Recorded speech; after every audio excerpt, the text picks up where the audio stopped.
Okay, welcome to the video for the 1st of June. So I've made this slice twice and my parents actually both have COVID right now and they're in isolation and they love this slice, so I decided to make it for them. And it's so easy. It's just got butter, sugar, brown sugar, egg, 45 grams of self-raising flour and plain, but considering it's a slice, I just use plain and I don't actually make the icing that they make. I just put whatever I want on the top. And as to most of these recipes, it calls for butter. 150 grams, that is exactly 150 grams, so how well did that work out? Now, I know what you're probably going to say, well, you know, the packaging probably takes up a bit. I'm not going to need that. So it was 150 with the packaging. Let's see how much it is without the packaging. I reckon it will be 145. Yep, so that's fine. The packaging is relatively light. So I'll just dice that up so that it will mix easier and add it into the Thermomix. I much prefer to use the big knife when dicing. Now, since my parents are sick with COVID, we haven't been able to go to the shop, so I'm running a bit low on ingredients. And since this slice only has 1 egg, I thought, well, I've only got 2 eggs left, so it works out really well. Plus it only has a tiny little bit of flour. The butter's probably the most sort of ingredient draining ingredient in it.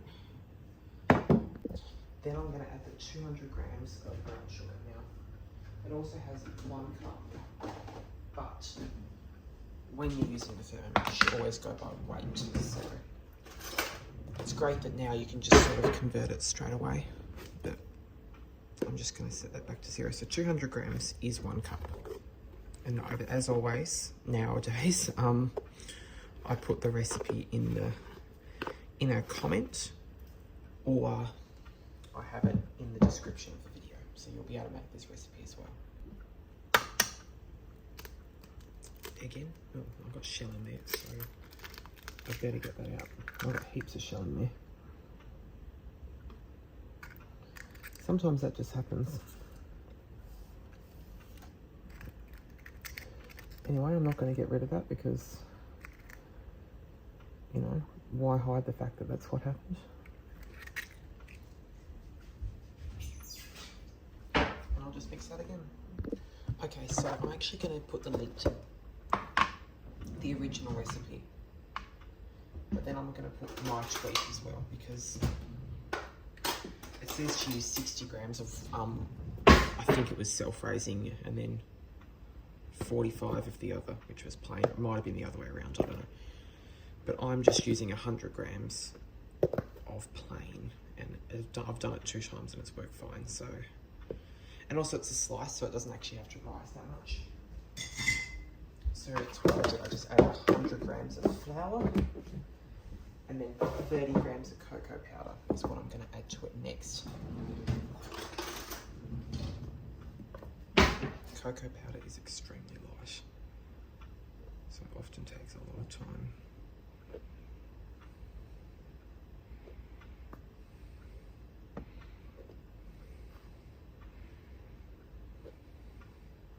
That's 30 now. I'll give that a mix, then add 40 grams of desiccated coconut. Alright. Next is coconut. First, I'm just going to scrape down these sides a little bit. This slice is amazing. I love it.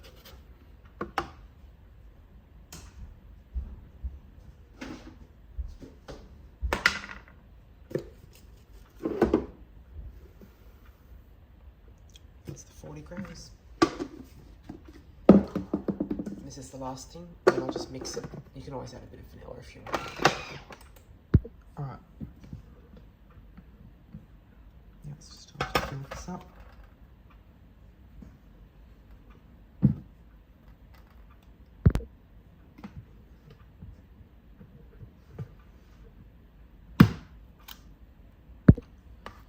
Now I'm just flattening it out.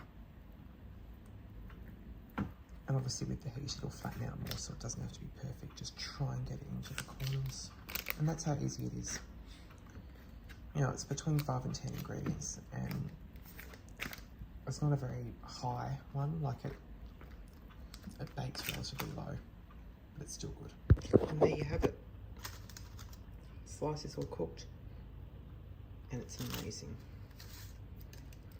As I said, recipes in the description. It's still very warm and very soft, and it's just delicious. Hope you guys enjoyed the video.